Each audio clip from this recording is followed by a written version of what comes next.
Hola, buenas noches. Bueno, es la segunda conexión que hago. Estoy teniendo problemas, no sé si es el internet, no sé qué estará pasando. Bueno, esta noche estaré conversando con Ámbar Ardila, psicólogo clínico, mamá de dos chicos con TEA. Y esta noche estaremos hablando un poquito sobre escuelas, espacios de normalización o espacios amigables para nuestros chicos con TEA o con cualquier discapacidad. Ya tengo a Ámbar por acá. Vamos a hacerle la invitación. A ver, ¿qué es lo que estará pasando hoy? Ahora Ahora sí, sí. te tengo. ¿Cómo estás, Ahora Ámbar? sí nos Bienvenida. vemos. Bien, Ahora gracias. sí. ¿Y tú cómo has estado? Muy bien, gracias a Dios, chévere. Acá, dando o pidiendo disculpas por el asunto de la conexión. No sé qué puede estar pasando, pero es la segunda vez. No sé, y aquí está cayendo un aguacero que parece que se para caer el cielo. Se, Así se que escucha, se escucha. sí, Ay, sabroso por ese ruido, ese sonido me de gusta. lluvia. Sí, sobre todo el olor.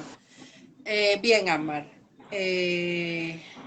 Les decía a las personas que hoy vamos a estar conversando un poquito sobre las escuelas, si son realmente espacios amigables para nuestros niños o son espacios que persiguen la normalización para nuestros niños.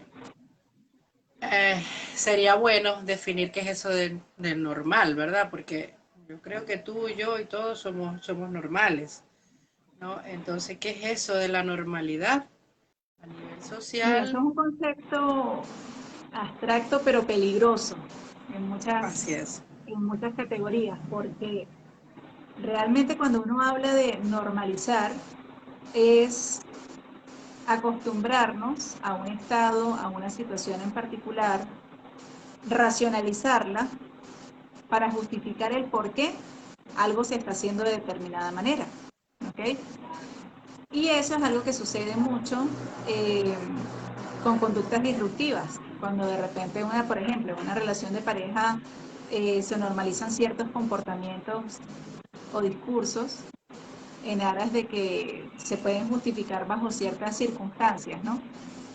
Normalizar también puede implicar el hecho de cuando supuestamente en aras del bienestar del colectivo, pues yo coloco ciertos márgenes, topes o normas por el cual vamos a estandarizar procesos. Entonces, quiere decir que, bueno, que debido a que debe prelar más lo que necesita la mayoría, entonces normalizamos hacia ese lado. Entonces yo digo que eso es un concepto complejo y peligroso, porque entonces ¿dónde quedan las necesidades de aquellas minorías y dónde queda también el aprendizaje que como todo ser humano debemos tener acerca de ser tolerantes frente a las necesidades del otro? ¿Ok? El hecho de la empatía, el hecho del proceso del altruismo, de entender de todo lo que nosotros podemos enriquecernos en base a la experiencia que tiene la otra persona con respecto a su vida.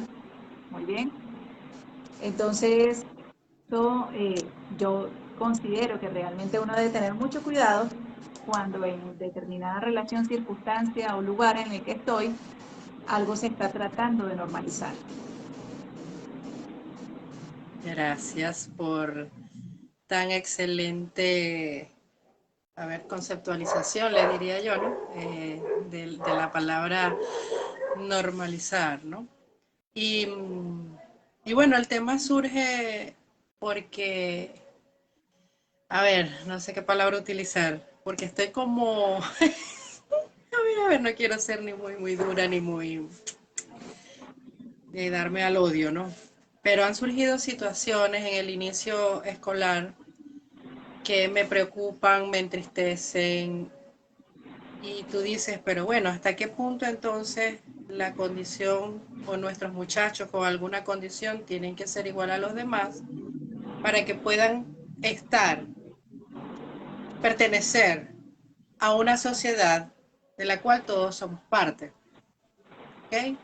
Porque si no cumples ciertos parámetros que indican la normalidad, no puedes estar aquí, porque no me importa si tú cognitivamente puedes y tienes cómo, pero tus comportamientos, que no son la norma, no me permiten a mí poderte tener acá.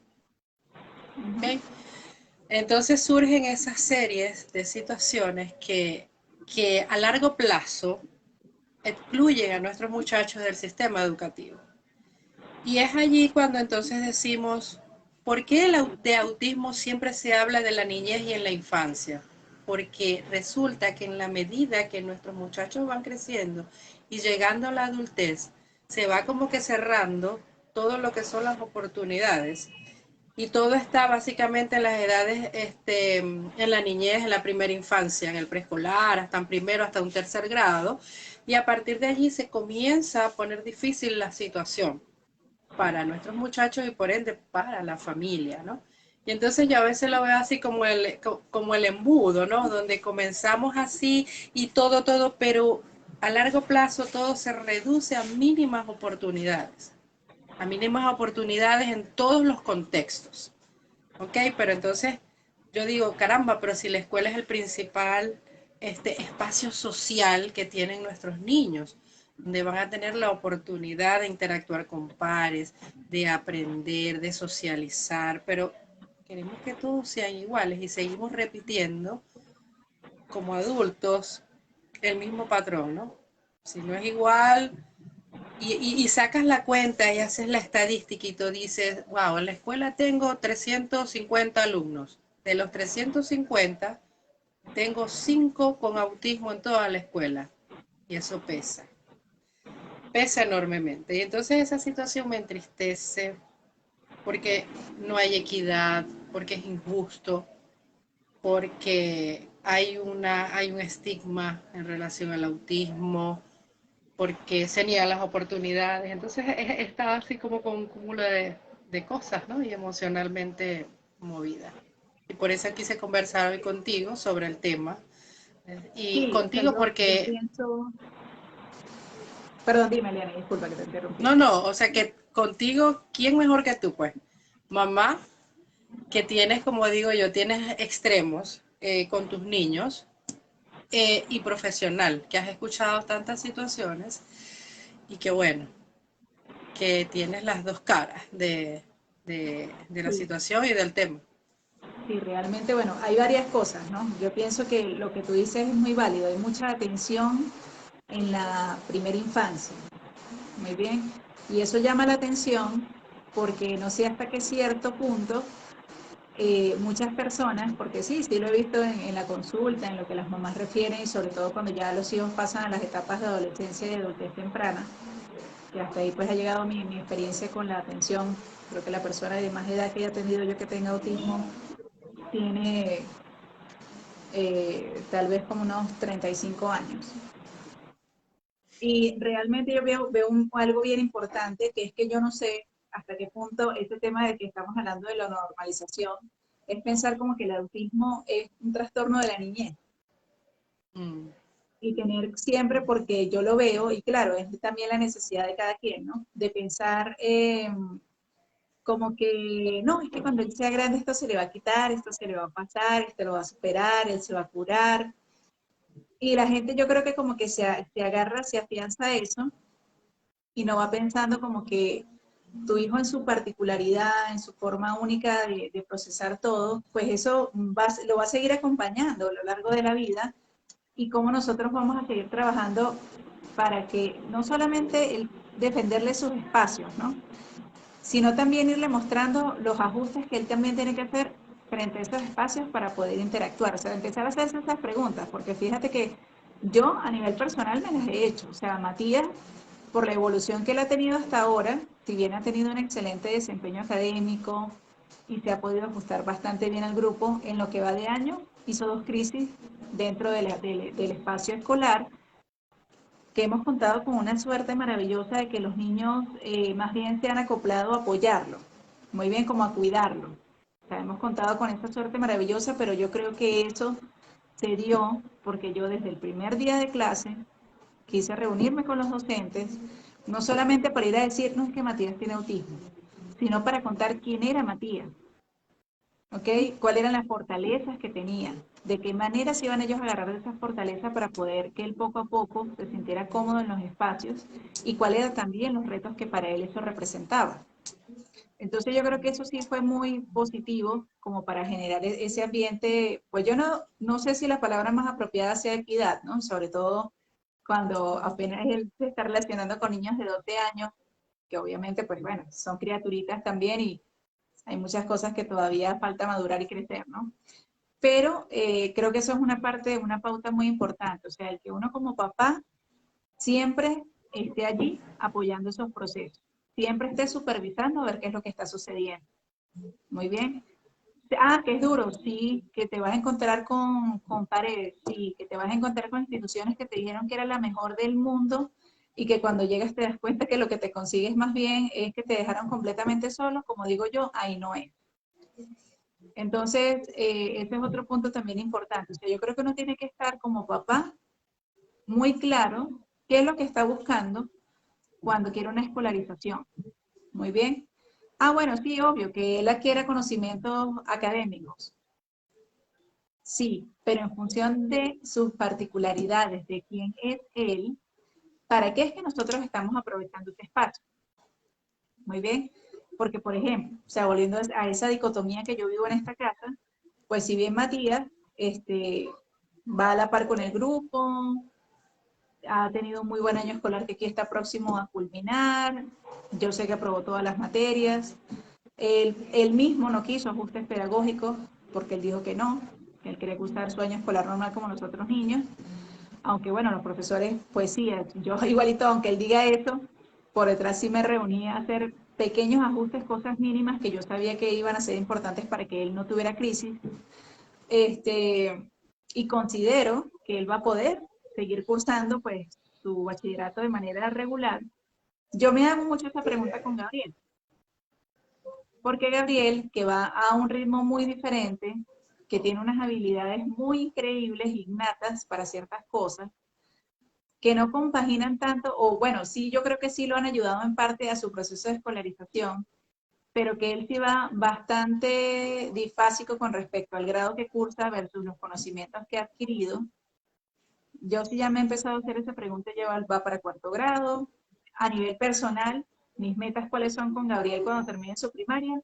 Yo quiero que realmente ya él pueda leer, escribir, tener una lectura interpretativa, que la pueda disfrutar porque es parte de los talentos que él tiene, que se maneje bien con las operaciones básicas, le ha permitido socializar, compartir con los niños, manejar su impulsividad, trabajar en grupo, tolerar personas alrededor. O sea, siento que para él ha sido muy significativo en otro tipo de competencias. Muy bien. Pero cuando él termine su primaria, yo sí de verdad de manera muy objetiva tengo que evaluar si lo voy a inscribir en un bachillerato regular, simplemente como para que él curse un espacio de tiempo allí y comparta, o si realmente decido que lo mejor para él puede ser empezar a desarrollar de alguna manera más específica esas habilidades que él tiene. Que la escuela, si bien no funcionó muy bien para adaptarse dentro de las interacciones sociales, que hasta el día de hoy a él le interesan bastante poco, pero que ya él logra insertarse en esos espacios, tolerarlos y manejarse dentro de lo esperado en una situación social. Yo siento que esa es la gran ganancia que tenemos por allí. Pero que uno también tiene que empezarse a preguntar, ¿ya? O sea, realmente en función de eso que estamos hablando, de que esto es algo que te va a acompañar durante toda la vida, entonces esos espacios como realmente pueden ser enriquecedores. Y creo que también es una pregunta pedagógica que se tienen que hacer las escuelas y los colegios. Si nosotros estamos aquí para enseñar y somos un espacio para el aprendizaje y para consolidar procesos, entonces, ¿de qué manera nosotros nos estamos preparando para brindar una verdadera atención en ese espacio? Más allá de preocuparnos de que es que no puedo tener más de 5 niños en esos 350 porque se me volvería caótico la escuela. Cuando yo comienzo a verlo así, ya yo comienzo a hacer un sesgo entre los alumnos neurotípicos y los alumnos especiales. Estoy enviando un mensaje muy claro a los alumnos neurotípicos. Una de las cosas que también nosotros nos ha apoyado muy bien en este año escolar, y fue una sugerencia personal, que eso sí ya lo planteé desde mi aspecto profesional y no como mamá, fue que aquellos niños, porque siempre hay niños muy dados a la parte social, que les gusta ayudar, que se sienten muy bien con eso, que son personas, son niños que, bueno, que académicamente pues van muy bien, que le brindaran cierto apoyo a Matías y a Gabriel, ¿ok? Entonces él tiene un apoyo, Matías, que es para cuando, por ejemplo, se quedó, no copió completo, no sé qué, pues yo llamo a ese niño, el niño muy gustoso, me pasa los apuntes. Y con Gabriel son niños que se van rotando diariamente para sentarse con él. Y apoyarlo en qué? En lo que Gabriel necesita, que es que le brinden instrucciones, porque si Gabriel simplemente empieza la clase, pero a él nadie le dice, abre el cuaderno, tienes que sacar el cuaderno de tal, mira, tienes que buscar la hoja, hay que escribir lo que está en el pizarrón, Gabriel copia, pues Gabriel se queda disperso, ¿ok? Entonces eso ha sido una técnica bien interesante que ha acercado a los niños mucho a Gabriel. Los niños se preocupan mucho por Gabriel y quieren compartir con él. Y cuando yo he ido al colegio, señor, ¿y qué es lo que él tiene? ¿Y por qué él es así? Pero no es desde el punto como negativo, ¿no? Como, de que, como malo de que por qué él es así, sino que a ellos les llama mucho la atención y como Gabriel es tan ocurrente y sale con las cosas que sale, entonces a ellos, pues claro, o sea, eso les causa mucha curiosidad. Entonces, bueno, yo me siento y les explico, les doy las gracias por colaborarles y todo, o sea, se crea un ambiente bien armónico y no me, yo no me siento como que la mamá rara, ¿entiendes? O sea, como que, ah, llegó la mamá de Gabriel, Claro, sino que muy por el contrario, o sea, yo siento a la gente muy agradada cuando yo voy al colegio a algo. Y eso debe ser el ambiente, pero para que ese ambiente uno también tiene que generar desde su personalidad, pues desde su actitud, que se dé esa prestancia, ¿entiendes? No llegar uno así como que casi pasar desapercibido, que no se den cuenta que yo soy la mamá del niño especial. Porque muchas sí, veces, claro. desafortunadamente, por las mismas situaciones que nos tocan vivir, porque para los profesores, así como hay un proceso de adaptación de los niños al nuevo año escolar, los profesores también pasan por ese proceso, aunque ellos no lo admitan. Entonces, obvio, generar todos esos ajustes y si desde el principio no hay esa comunicación abierta y directa con el docente y estamos dispuestos a escuchar más allá de la queja, sino decir, bueno, ok, ¿qué podemos trabajar aquí en conjunto? ¿Dónde Sí, podemos llegar? ¿Qué es lo que podemos hacer para que realmente eso que ahorita a ti te tiene abrumado, porque no sabes qué hacer con este niño en tu aula, de qué manera, bueno, podemos hacer, empezar a hacer, obviamente, todos los ajustes donde se tiene que insertar el orientador escolar, pero eso es lo que tiene que empezar desde el inicio de clase. No puede ser cuando, no, es que ya no sabemos qué hacer. Entonces, deserción escolar, tráigalo no sé cuántas horas, si no lo trae con un terapeuta, con un, bueno, eso en cada país tiene un nombre tutor, diferente, ¿no? Un un tutor, un tutor, un acompañante maestro sombra, sombra. exacto, un acompañante terapéutico, entonces no, aquí no puede estar. ¿Por qué qué pasa? Porque llegamos al punto de la saturación, pero ¿por qué tenemos que llegar hasta allá? Esa es la pregunta más importante. Cuando el asunto tenemos que atacarlo es desde el inicio, ¿ok? Que tiene que haber un proceso de adaptación, que sí debemos ser flexibles en muchas cosas, en los horarios, en que uno como papá tiene que ir a este salón y decir, mira, aquí yo veo que hace falta pistas visuales, yo creo que es preferible mientras él se va adaptando que llegue 10 minutos luego del horario de clase, para que ya esté todo el mundo como que sus aulas y entonces ya llegó, o sea, ya él viene como que mentalizado que se consigue todo más fácil para él en cuanto al tema de la cantidad de estímulos que tiene que procesar, de que si necesita de repente sus canceladores, que si necesitamos un pupitre especial, porque de repente lo que hemos conversado, ¿no? No se aguanta a la forma, a la dureza del pupitre, de que él tiene la necesidad de caminar, tenemos que permitírselo. Eso es lo que yo le insistía mucho a la maestra de Gabriel. Yo le decía, él va a estar sentado un tiempo, sí, pero en el momento que usted menos se lo espere, puede pasar dos cosas. O que empiece a aplaudir durísimo y hacer sonidos o empiece a caminar. Entonces, no se afane con eso. O sea, simplemente, se agarró a caminar, usted dígale dónde tiene que caminar.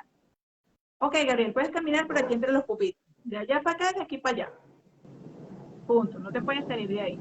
Y si hace ese sonido, pues uno se le acerca, le puede uno parar las manos. Y yo particularmente lo que le enseñé es que lo puede seguir haciendo porque él necesita en su momento autorregularse. Pero de esta manera, para que el ruido no sea tan intenso como cuando hace las palmas, porque cuando hace las palmas es ensordecedor. Entonces, hacer ese tipo de ajustes y verlo como algo normal o como algo integrado dentro de la clase, ¿ok? Como eso que pudiera pasar que cualquier niño rubieroso saliera con un comentario indebido, le jalaron el pelo al otro, o sea, tomárselo como una conducta más dentro del aula. Muy bien, entonces yo creo que allí es cuando uno pasa de normalizar a sencillamente insertar procesos dentro de un salón de clase o de cualquier espacio del que estemos hablando. Muy bien, pero eso sí, o sea, uno como papá es el que más tiene que velar y preguntar por eso, no es el que tiene que estar detrás del profesor, no es para que el profesor le dé las quejas a uno, es uno que haga cuenta, ¿y qué pasó hoy? ¿Y cómo le fue? O sea, Sí. uno vaya para que el profesor haga catarsis con uno, véanlo de esa manera. Ajá, y cuénteme qué pasó. Ah, pasó esto, pasó. Bueno, yo creo que pasó esto. De repente no le dimos la medicación hoy. No, que se le está comiendo la merienda a todo el mundo. Bueno, ¿qué? Entonces vamos a procurar que cuando llegue la hora de la merienda, de repente los niños salgan primero, él coma de repente en el salón y entonces luego él salga a su receso. Ser flexibles, ir jugando cada día porque cada día con una persona especial es diferente.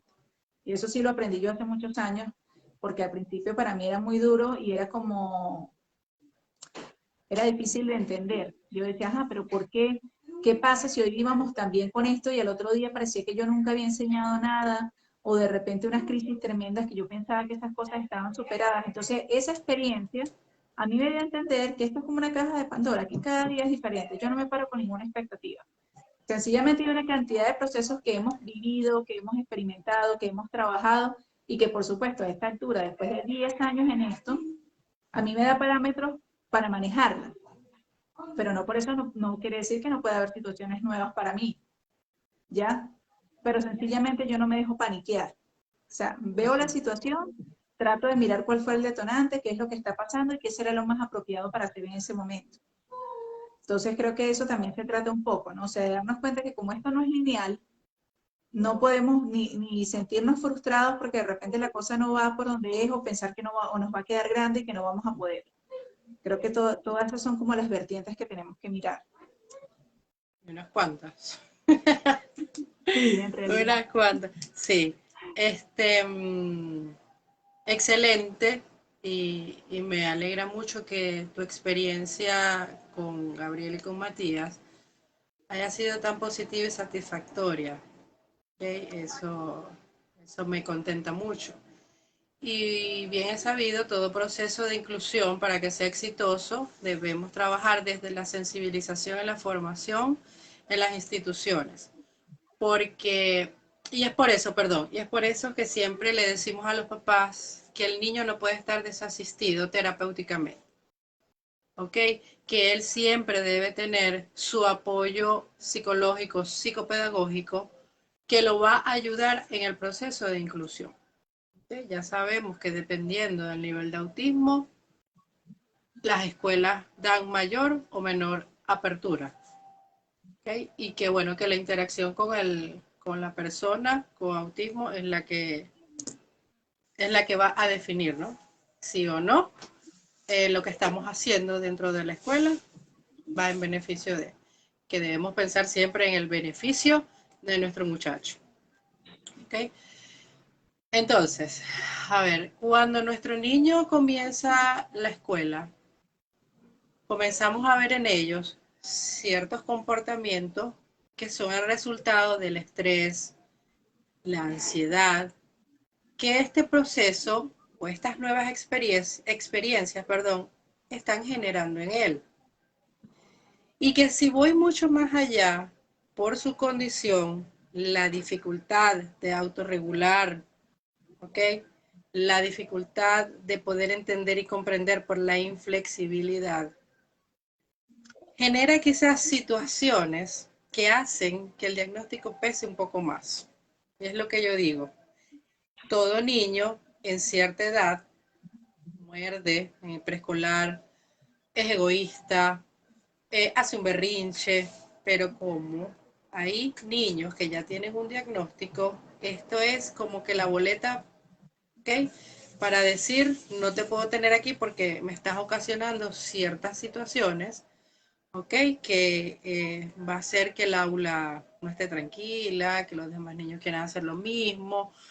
No puedo dejarte salir del aula a un espacio donde puedas estar tranquilo porque todos van a querer salir. Y es parte también de todo lo que tú acabas de decir. Y es como muchas veces decimos, las barreras no son solamente arquitectónicas para las personas con discapacidad o con alguna condición. Hay barreras que van mucho más allá y son esas barreras que tenemos aquí adentro que no nos permiten ver más allá de. y no me doy la oportunidad de conocer y de aprender para poder ayudar. Porque como docente yo soy un agente socializador que debo propiciar, que debo generar situaciones para, ¿ok? No solamente dentro de aulas, sino en todos los contextos de la escuela, en el parque, en el área de comida, en los paseos, en todos los espacios. Entonces, como agente socializador, debo mediar y debo propiciar situaciones para, ¿ok? Y esto me recuerda también, ¿no? Que debemos tener presente que que el enfoque ha variado con el tiempo, ¿ok? Y que ahora, en esta actualidad, en estos momentos, estamos en el enfoque social de la educación, ¿ok? Donde somos sujetos de derechos y que los derechos de Ámbar son los derechos de Aliani, aun con condición, sin condición. Si tú tienes derecho a participar, yo también los tengo. Y eso viene desde los derechos humanos, desde los tratados internacionales y todo eso está escrito hermosamente, poco se ejecuta como debería ser. Y el aprendizaje es social. ¿Quién es el espacio que va a permitir que el ser humano aprenda y se forme? La escuela. La casa se encarga de otra educación, pero los aprendizajes los tenemos en la escuela. Entonces, si negamos las oportunidades, si negamos los derechos que ellos tienen, ¿qué vamos a hacer? ¿A dónde van a llegar nuestros muchachos que aún con un diagnóstico de un autismo 1, que cognitivamente no hay un compromiso, pero que sus estereotipias, su necesidad de deambular, su necesidad de aleteo, impiden entonces que el entorno brinde las oportunidades para que él pueda alcanzar un aprendizaje con su grupo etario? ¿Okay? Entonces, es la situación, ¿no? Que muchos de nuestros niños viven y prefieren entonces quedarse en casa. No, no, no, no quiero, la escuela es fea, la maestra es fea, no quiero, no quiero. Y el niño está en crisis. Y le hablas de la escuela y él mira para el techo. Entonces la experiencia está siendo poco agradable, aun cuando damos estrategias, aun cuando hablamos desde qué es hasta por qué sucede lo que sucede en determinados momentos y cómo podemos aguardar. Entonces, mientras tengamos esa barrera aquí, ¿okay? Para nuestros muchachos va a ser cada día más difícil poder alcanzar, poder llegar a una universidad, que muchos lo pueden hacer, pero por el bullying, que no hacemos nada por evitar, nada no. Hay quienes no hacen mucho para prevenirlo. Tampoco le damos a nuestros muchachos las herramientas necesarias para defenderse, ¿ok? Y entonces esto crece y ellos se van de la escuela. Entonces tenemos un gran número de jóvenes ya para adultos que se quedan en casa, teniendo cómo poder estar participando y haciendo uso de espacios que por derecho les corresponden. Exacto. Sí, eso es muy cierto. Y ahí vuelvo al mismo tema, ¿no? Uno, con cosas bien importantes. O sea, si nosotros vemos esa actitud en el niño, quiere decir el niño y el adolescente. Que ese niño y ese adolescente comprenden mucho más de lo que nosotros creemos con respecto a cómo él se siente Así es. con respecto al grupo y a las situaciones que están allí. Eso es una cosa bien importante. Y vuelvo y repito, todo es actitud y todo es como nosotros decidamos interpretar la información y utilizarla. O nos ponemos al punto de la víctima, de que pobrecito mi hijo que tiene que vivir estas situaciones y cómo es posible. No, mejor que se quede aquí en casa porque para que esté pasando todas estas cosas. O dos, salgo, le defiendo los derechos y si definitivamente, claro, porque tampoco no vamos a hacer una cruzada, pero si Claro. haciendo todo lo que, o sea, que a mí me quede la conciencia tranquila de que yo hice el 100% de lo que tenía que hacer y muchas cosas pueden mejorar. Si definitivamente no se pudo, usted le quedó Sí, un gran aprendizaje y usted sale a buscar otros espacios porque en algún momento sí va a encontrar ese espacio. O en un ajuste, o una adaptación, o ver si de repente pues no es en un solo lugar donde se va a poder conseguir todo eso y vamos a tener que ir fragmentando y buscando experiencias diferentes y aprendizajes diferentes con personas diferentes, porque eso también creo que debe ser parte también del proceso y la experiencia individual, ¿no? Porque para cada quien, volvemos y decimos, esto tiene unos rasgos bien particulares. Volviendo a ese tema, por ejemplo, de los estudios superiores, a mí realmente no me quita el sueño ni me hace expectativas que Matías vaya a una universidad. Para serte muy sincera, no. Me parece más interesante de repente que él comience a explorar opciones de estudios que sean no tan grandes, que sean un poco más, se puedan adaptar y ser un poco más ajustables para él, que él las pueda disfrutar más, que las pueda abrazar más, que las pueda controlar un poco más, de repente en función de lo que él vaya definiendo que quiera hacer, tratar de buscarlo más como a un nivel técnico o más como tipo oficio y ya en función de tener esa experiencia, tener contacto con otras personas, de repente algunos espacios laborales y después, bueno, tú te quieres perfeccionar más en eso, ok, ¿quieres vivir una experiencia universitaria? Por supuesto que te la apoyo. Pero que yo lo tenga puesta como una meta en la cabeza de que no, o sea, yo a Matías lo tengo que graduar de ingeniero en, o en médico en tal, porque Matías ha demostrado muchas habilidades, bueno, con lo de los Legos y ahora muchas habilidades con el tema de la robótica. Entonces, pues sí, eso genera unas expectativas muy grandes allí, pero realmente yo quiero que en cada etapa él siga sintiendo que tiene el control de la situación y que es un espacio para que lo disfrute. No me gusta ver a Matías cuando lo veo todo afanado y angustiado y lleno de rigidez e inflexibilidad porque no le da un proceso, porque no entendió tal y entonces se bloqueó en el examen y fue terrible para él la experiencia. Ajá, la gente dirá, bueno, pero es que él tiene que adaptarse a esas cosas porque es que la vida es así. Sí, la vida es así, pero cada quien se la hace tan dura o fácil como se la quiere hacer. Y eso es un aprendizaje para todo ser humano en general, no solamente una persona que tiene una condición como la de ellos del autismo. Ya, o sea, yo pienso que eso es lo que yo llamo la actitud kamikaze. Mati, por favor, bájale un poquito de volumen al televisor, bebé.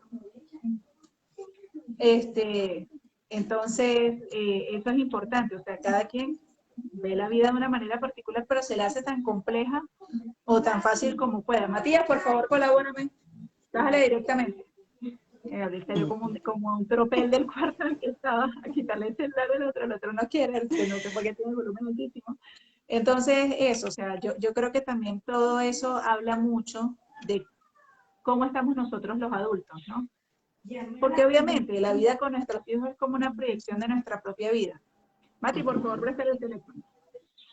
Entonces, creo que es eso, ¿no? También revisar un poco esas expectativas, qué es lo que nosotros como papás estamos buscando, qué es lo que realmente necesitamos nosotros a nivel personal sanar o crecer o tener de afectar de nuestros hijos, porque eso pasa, uno puede pasar muchos años dentro de esto y pensar de que ya yo acepté a mi hijo tal y como es, pero cuando nos vamos acercando más a esa angustia de la vida de que, bueno, yo ya voy para abajo, mi hijo va para arriba, qué va a pasar el día que yo no esté, y entonces yo voy viendo que de repente los hermanos, cada uno está haciendo su vida, por lo menos, bueno, no es, para mí es un poquito a veces complejo ver eso porque, yo no vivo esa realidad de tener una misma casa, un hijo neurotípico y un hijo especial, o sea, mi vida es toda especial, entonces, pues obvio, está adaptada de otra manera, que hasta cierto punto siento que es más sencillo, pero quien tiene esa complejidad dentro de su casa, entonces sí empieza a sentir es como que se le está acabando el tiempo.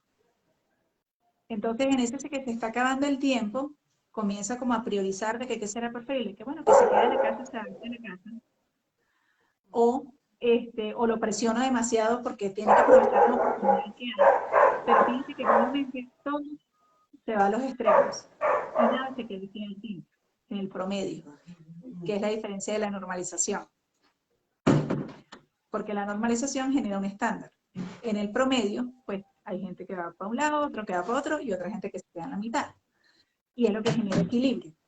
Entonces yo creo que eso es otra cosa a lo que nosotros necesitamos apuntar, o sea, desde la docencia, desde el proceso terapéutico, desde el proceso como padres, es el punto del equilibrio, porque eso es lo que realmente va a generar que todo pueda seguir fluyendo y funcionando. Dicen que para llegarle al punto medio, siempre tenemos que conocer los dos extremos de algo. porque hasta que tú no lo conoces, obviamente, no puedes entender cuál es el punto de equilibrio, ¿no? Y yo siento que eso es mucho de la travesía que uno vive como papá dentro del espectro. O sea, creo que las cosas van a ser de una manera, no funcionó, te vas al otro lado, te desmotivas, todo el mundo le pone etiquetas al muchacho, entonces ya uno cree que todo va a ser caótico, pero en un momento las cosas comienzan como que a generar equilibrio, pero si tú te dejas ir en ese río y no luchas con él, te vas dejando fluir para donde te lleve la corriente. Sí, que se dice fácil, que es complejo, sí, sí, es muy complejo. Todo eso que comenta Liani, sí, Gabriel mordía de niño, empujaba, se comía las loncheras de los demás. Mati hacía unas crisis que, bueno, esas eran como medio graciosas porque agarraba y volteaba todas las sillitas del salón. Esta era su señal de protesta. Se les volaba de clase. Una vez yo recuerdo que lo dejé con mi suegro y entonces él se molestó porque no sé qué era lo que él le pedía y él no le decía que sí. Ah, él se le hizo fácil agarrar a su muchacho, agarrar a Gabriel porque por supuesto él no lo desampara y cuando mi suegro miró en la casa no estaban. Cuando vino allá él iba en la esquina porque sabía dónde vivíamos como a 3 cuadras y él ya iba para la esquina para su casa con su muchacho en mano porque el abuelo no le prestó atención. Y entonces, ya, o sea, yo también tengo muchas de esas vivencias y uno se pone la mano en la cabeza, se angustia, y dice, yo me sentí la peor madre del mundo porque eso había pasado, porque yo no estaba, que cómo era posible. Ah, todo eso forma parte de vivir. Entonces la idea no es estarnos creando traumas con esto, sino entender que, bueno, van presentándose las vivencias y las vivencias son aprendizajes.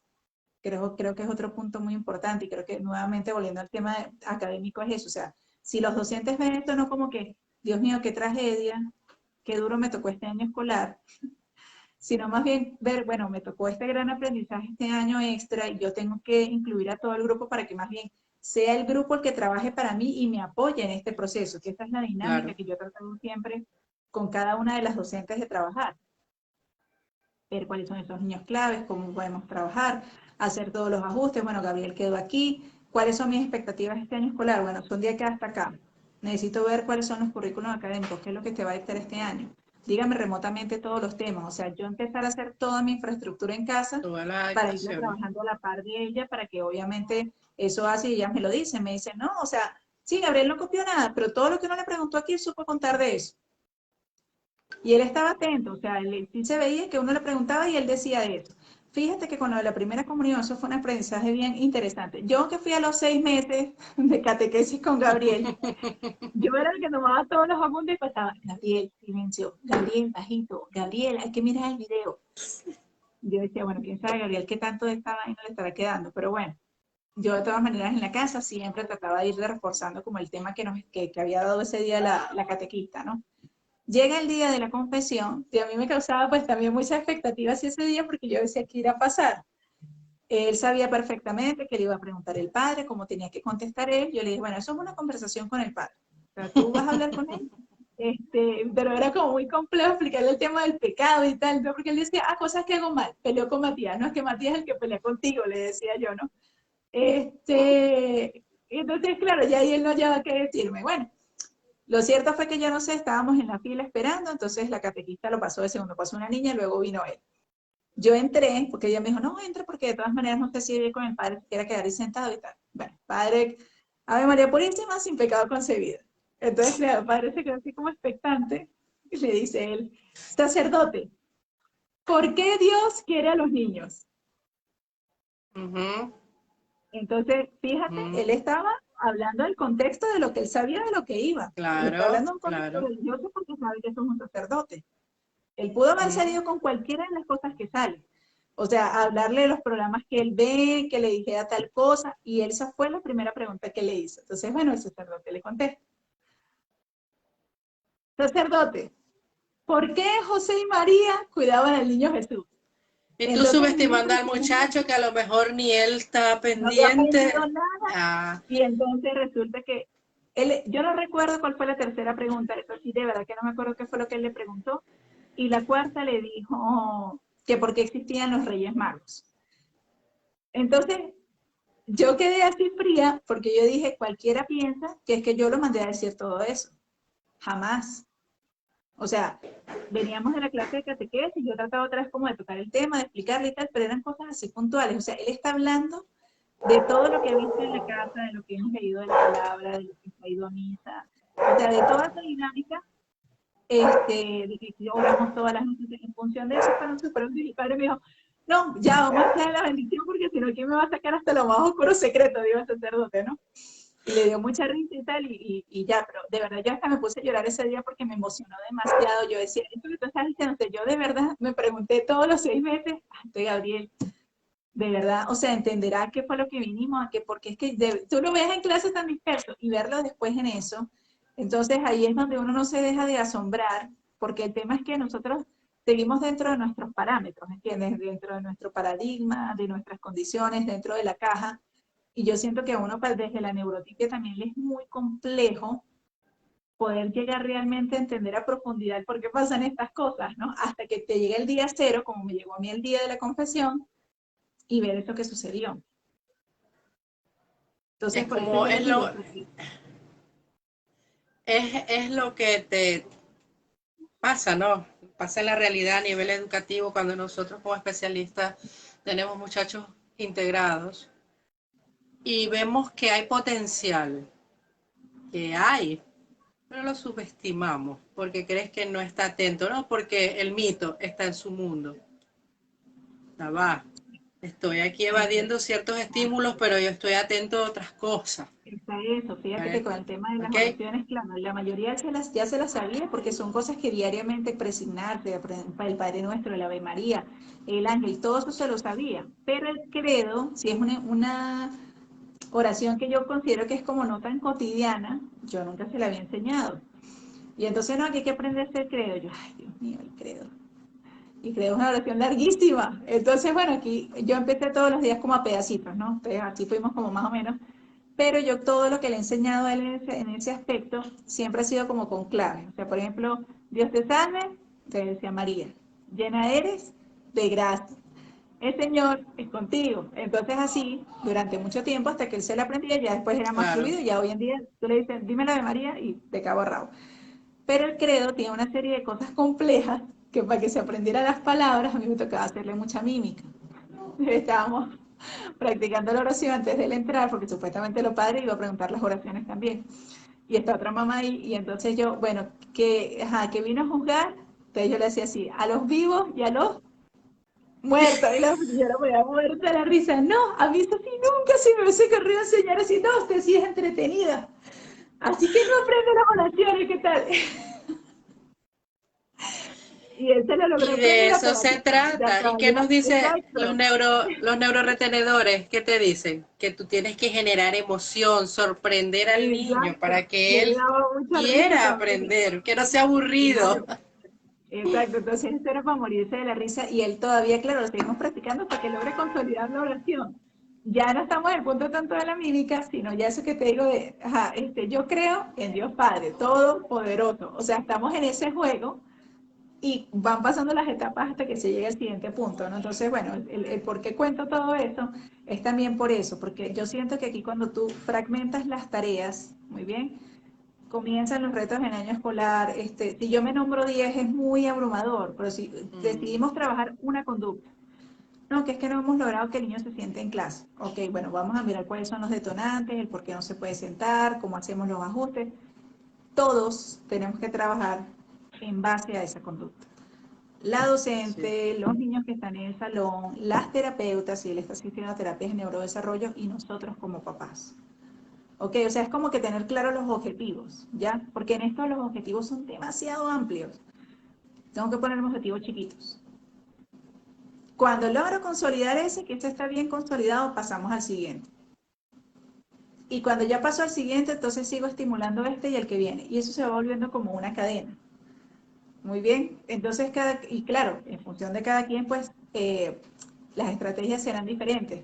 Pero yo recuerdo que con Mati para estudiar, yo generaba mucho esa estrategia. Aprendíamos algo chiquito y entonces, ok, bueno, Mati, ahora no sé qué, ta, ta, ta. Entonces yo otra vez volví a preguntar lo primero y luego preguntaba lo segundo y así, o sea, yo trataba de generar estas cadenas y eso le resultaba a él muy, muy atractivo y que Mati es muy visual, Gabriel es muy auditivo, entonces yo generaba hojas en blanco y entonces yo empezaba a hablar, iba haciendo muñequitos y todos muchos colores de todo eso, como unos mapas mentales, y a la Como final mapas terminamos mentales. con unas cosas así súper complejas, pero él entendía perfectamente la clase porque fuimos construyendo desde la nada al todo, Claro. con esa pista visual. Con Gabriel no, Gabriel es más de échame el cuento. O sea, tuvo una exposición en estos días, mira, mira, que casualmente está la cartelera. Estos son como los inventos de la humanidad. Y él eligió el reloj de arena. Entonces yo, bueno, ajá, Gabriel, reloj de arena, ok, ¿para qué sirve? Bueno, no, entonces me puse primero a preguntarle así y me daba cuenta que no, como que no captaba, ¿no? Yo le dije, bueno, mira, el reloj de arena es un aparatico que se usa para medir la hora. Entonces, bueno, aquí estaba el diseño, ¿no? Entonces, bueno, es así, tiene arena adentro. Lo inventaron por allá en el siglo XV. El nombre del señor era súper complejo porque me que se llama Liut Prando. Entonces se lo tuve que enseñar en pedazos, ¿no? Liut Prando. Ah, ok, perfecto. ¿Para qué servía? ¿Quién ayudaba? Ayudaba era a los marineros, para las medidas de no sé qué. Entonces, cuando a mí me toca armar es una historia, él tiene una muletilla cuando cuenta que las historias, él dice un día. Esa es la muletilla de él. O sea, cada vez que va a empezar una frase, un día, dice, y arranca, ¿no? Sí, esa es la muletilla de él. Entonces resulta que, bueno, entonces contárselo de esa manera. Un día, el reloj de arena sirve para los marineros, porque un día ellos necesitaban medir cosas y no sé qué, ta, ta, ta. Ah, bueno, mira, duramos haciendo eso como 20 minutos. Se fue para el colegio y me dijo la docente, ¿cuánto tiempo duró usted preparando a Gabriel para eso?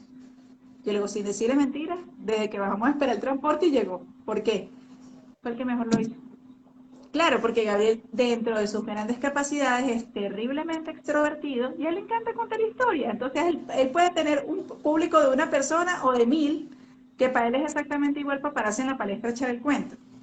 Mientras que los otros niños estaban todos aterrados y se ponían tartamudos y no eran capaces. Ah, no, él, a todo nivel. Fíjate. ¿Ves? Te Entonces, fijas, en toda su se trata capacidad, de... mientras tienes un auditivo y un visual. O sea, estilos de Exactamente. aprendizaje totalmente diferentes. Y voy al mismo Y cuento. eso es Entonces, mientras eso, algo que hay que atender al momento claro, de trabajar con nuestros niños y que es algo en muy clase, importante dentro de aula. que son los canales Sí, sensoriales, y es un señora, tema que no es solamente para las personas especiales, se tiene que tomar en exactamente. cuenta para todos, ¿entiendes? Porque, por ejemplo, yo, que a estas alturas que yo he hecho mucha broma con Aliani y que el TDAH y yo, pues realmente sí, yo tengo un déficit de atención tremendo, un hiperfoco que es terrible, o sea, a ver, yo lo he logrado dominar y soy muy eficiente porque tengo la capacidad de hacer de verdad muchas cosas al mismo tiempo, pero es muy agobiante y eso genera demasiada ansiedad. Ah, bueno, estos 42 años, qué chévere, pero cuando yo era niña, eso era terrible para estudiar. O sea, yo me podía quedar extraída en clases de que la profesora de frente, ¡Ardela! Y yo por allá la escuchaba a lo lejos. Y yo estuve en colegio de monjas la primaria y entonces siempre, pero como que parece que está enamorada, qué tal, que no sé qué. Y Y amar de en la verdad, o nube. sea, yo de verdad que no sabía en qué momento me desconectaba así. Era pero impresionante. O sea, a mí mismo me aterraba cuando escuchaba el grito de la profesora porque yo de verdad era como si estuviera dormida o en otra dimensión. Entonces, para mí era muy duro muchas veces estudiar porque lo mismo, mi atención era demasiado dispersa y si siempre el método de estudio era el mismo, a mí era muy aburridor. Y a mí Obviamente eso era me pasaba con aburrido. mi universidad, que alguien pensaba que yo era una alumna de máxima calificación en todas las materias. No, o sea, yo ahí sí soy completamente dentro del criterio del TDAH. O sea, lo que a mí me llama la atención, me es muy fácil, me voy a esforzar y voy a tener calificaciones máximas. Y lo que no me llame nada la atención, para mí se vuelve complejo. Puede ser muy simple, pero para mí es complejo porque no gana mi grado de atención. Entonces, si no puedo adaptarlo a la forma en la que yo me aprendo las cosas, me tocaba pasar esas materias. Profe, una décima para usted no es nada, para mí lo es todo. Profe, le O hago sea, la cartelera y me da el punto que me ¿cómo no? falta. Yo pasé física de quinto año de bachillerato, me decía, el profesor me está viendo, porque ese profesor fue un santo. Yo pasé los 3 lapsos de quinto año de física a punta de cartelera. Él le daba tanta lástima conmigo que, bueno, Ardila, hágame en este lapso una cartelera de no sé qué. Ay, Ahora no, hombre. vaya y va a venir 3 días en la mañana que vamos a hacer como una feria de ciencia para los niños de primaria. Me arregla el laboratorio, me acomoda todo, me trae los niños. Yo, sí, profesor, sí, profesor. En serio, y así pasé yo mi física de quinto año. No me acuerdo cómo se llama el profesor, pero de verdad fue un santo. ¿Entiendes? Y me causaba muchos problemas en mi casa porque mi mamá que sí fue una estudiante pero brillante, entonces, bueno, son cosas de estilos Claro, de enseñanza y bueno, eran otras épocas. Entonces, no, que cómo es posible que yo, que jugaba con el álgebra de Baldor, ese era mi entretenimiento, y tú, ¿qué tal? Que tocas pagarte profesores. Entonces, claro, eso era así como que te bajaba mucho el ala, ¿no? Y me pasaba lo mismo, no sé por qué, a pesar de que yo no tengo problemas con los números, porque cuando me da la gana sí puedo ser muy buena, no me interesaba.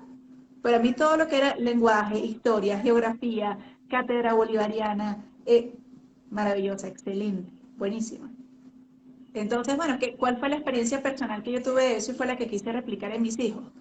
No que obviamente vamos a obviar responsabilidades, porque no se trata de eso, claro.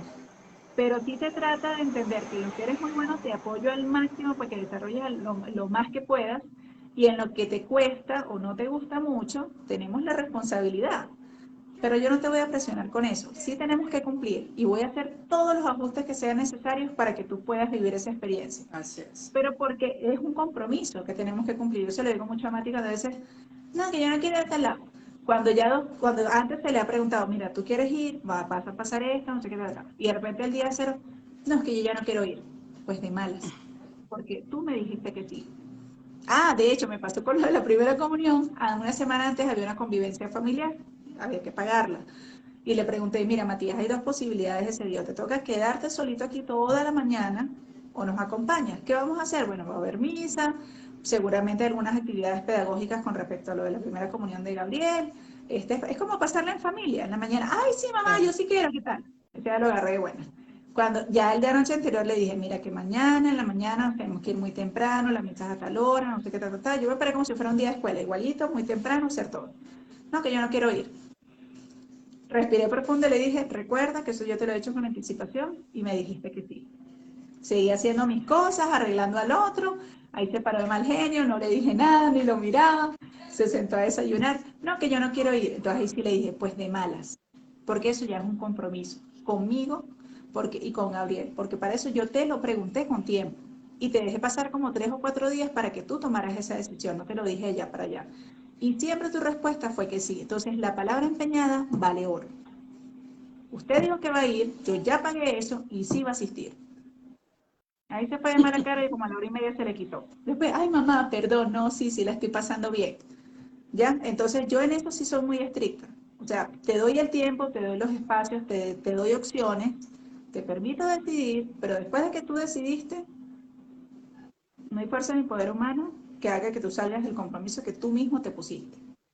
Ok, entonces, bueno, eso es con respecto, sí, a ese tema de los valores y cómo hay que Claro. también hacerse responsable de las cosas. Va mucho de eso, ahí estamos trabajando mucho el tema de las funciones ejecutivas, por cierto, para que sepan, para que les sirva de dato de por qué eso se tiene que Así hacer. es.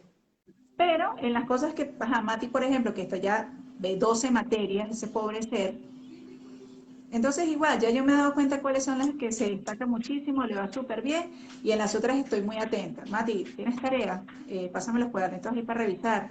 Llamo al amiguito que sé que va mejor en esas materias, entonces para apoyarnos. Llamo al docente si veo que falta algo. O sea, le hago ciertos apoyos por detrás para ayudarlo a que la experiencia siga siendo placentera académicamente a nivel integral, sin importar Así que es. unas materias tu desempeño sea más alto que otras. Sí, porque es bien sabido que nuestros niños, así como tienen muchas habilidades en ciertas áreas, tienen debilidades en otras. Y bueno, de eso se trata, de brindarle las ayudas para que él alcance los aprendizajes esperados con las adecuaciones necesarias. Entonces, así como para hacer un breve resumen de nuestra conversación de hoy, normalización o espacios amigables. Creo que debemos ir hacia los espacios amigables, llenos de estrategias amigables, llámese adaptaciones, ¿ok? Adaptaciones que no son más que tantas cosas de las que hemos hablado en esta noche, ¿no? Interesarnos, mantener abierto el compás de la comunicación con la escuela, brindar todas las herramientas y todas las estrategias que como padres conocemos de nuestros niños, apoyarnos en los especialistas No pensar que toda conducta es porque el niño tiene un diagnóstico y es un malcriado, No ubicarnos quedarse en la en vida de que cuadritos. sí, el niño no llegó a aula porque te odia ni a hacerte la vida de cuadritos. Llegó porque es su derecho, llegó porque merece la oportunidad y nosotros como adultos responsables y agentes socializadores vamos a brindar a través de todas estas adecuaciones la oportunidad a nuestro niño. Eh, Conocerlo, conocer sobre la condición, identificar los momentos en los que él necesita espacio, en los que necesita el apoyo, en los que necesito decirle, oye, sal, respira un rato y en 5 minutos regresas a clase, mira, terminamos esta asignatura, levántate, toma un poco de agua, respira un poco y vuelves de nuevo, darle sus espacios. Okay, como le digo yo, para que él pueda drenar la tensión, toda esa tensión que genera para él tantos estímulos que uno puede filtrar, como bien lo explicaste tú en tu situación, ¿ok? O sea, desde tu déficit de atención, como te digo, tu TDAH, que lo has manejado y que para poder lograr hacer tantas cosas como las haces, tienes que tener una mente que no descansa. ¿Okay? Sí, Y que bueno, y que para ti de igual manera, aunque nosotros hacemos un chiste de esto, para ti es agotador. claro. ¿Okay? Esto es sumamente agotador, es lo que nos hace entender mucho a nuestros chicos, ¿no? Entonces, Ujú. bueno, eh, bien, básicamente eso, recordar que el secreto está en romper esa barrera que tenemos acá, en darnos la oportunidad, darle la oportunidad al niño, hacer todas las adecuaciones necesarias, brindar las estrategias necesarias para que ese espacio sea un espacio de amor, un espacio social, un espacio de armonía y que bueno, que nuestros muchachos aprovechen al máximo todo lo que la escuela le pueda brindar. Exacto, de eso es que se trata. De eso es que se trata y como siempre les digo, esto es paso a paso, vamos lento porque vamos Porque lejos. vamos lejos. Acuérdense siempre que el diagnóstico solo es un punto de partida, esto no es una sentencia, o sea, y obviamente dentro de esa frase pues va enmarcado el llevar un día a la vez, sin expectativas y dejándonos que la vida nos sorprenda, porque no Así nos queda de es. otra, o sea, esta es la ruta que se nos trazó para nosotros y mientras, vuelvo y repito, vayamos con la corriente y no en contra, la vida es más armónica, más agradable, se disfruta más, te estresas menos, claro, como todo, porque además la vida de cada persona no solamente se reduce a eso, se reduce a trabajar, a sus preocupaciones, a la pareja, a la familia, bueno, a todos los Claro, elementos que como seres humanos nos componen, pero como yo siempre le he dicho, o sea, estos niños vienen a sacar la mejor versión de nosotros y si nosotros aprovechamos eso, realmente vemos la vida desde otro talante a nivel general, en así todos y es. cada uno de los espacios en los que nos desenvolvemos. Pero tenemos que darnos la oportunidad, es un tema de actitud. Para mí se Así reduce en es. un tema de actitud. Actitud. Así es. Ujú. Entonces la barrera está en la actitud En la del actitud. adulto, en la Así actitud. es. Esa es la barrera. Bueno, quiero darle las gracias a las personas que nos acompañaron, unos ingresaron, otros salieron, Mónica Chamorro, Marilyn Milton, varias personas que entraron por acá, LQ, Raúl yo no recuerdo. Alonso, Mari Ajá. Wilson, LQLQ, Sí, que no sé cómo se llama, pero ella siempre está sí. muy Ella presente. siempre está presente por acá. Sí, ella siempre está muy pendiente. Nuestra querida señora, ¿cómo es que se llama? Doña Hilda, La abuelita. Doña Hilda, sí no la vi hoy. Doña Hilda. Sí, doña Hilda, pero no la vi hoy. Pero bueno, muchísimas gracias a todos y a las personas que seguramente nos van a ver en diferido más tarde. Así es. Entonces, sí, lo que les digo, o sea, de eso se trata. Retos, la vida siempre se va a presentar retos. El tema del problema no son los retos, el problema es cómo decidimos afrontarlos. Última frase, esta tiene que ver con la resiliencia. El dolor es inevitable, el sufrimiento es opcional. Así es. ¿Ok? Así es, dicho por Entonces, la piensen doctora. mucho en esa frase. Dolor es Dicho por ambos. inevitable y el sufrimiento es opcional. Así es. Así es. Entonces, bueno, que tengan todos una Totalmente de excelente acuerdo. noche. Me encantó compartir Bueno, contigo otra este tema. Un oportunidad. abrazote. Que estés bien. Que estés bien. Descansa. Besos a los niños. Chao.